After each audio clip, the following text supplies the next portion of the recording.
One of my friends recently asked me that give me some tips and tricks to speak English fluently without stammering. What is the meaning of stammering?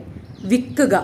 While speaking in English and then so what we are doing is that we are translating in our mind. നമ്മൾ മലയാളത്തിൽ ഇങ്ങനെ English ആക്കുന്ന സമയത്ത് ഇങ്ങനെ വിക്കി പോവുക അല്ലേ, ഇങ്ങനെ ഇടയ്ക്ക് അല്ലെങ്കിൽ നമ്മൾ പോസ് ആയി പോവാണ്. So I just want to ask you guys, while speaking in Malayalam do you stammer? മലയാളത്തിൽ സംസാരിക്കുമ്പോൾ വിൽക്കാറുണ്ടോ? No, right?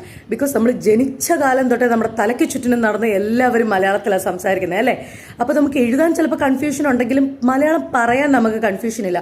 Do the same thing, listen to audios, listen to podcast, watch English movies, read the subtitles aloud, write anything in English. Take 30 minutes to 1 hour each day for your English. You will see changes. Okay, and let me know in the comment what are the things you do for your English.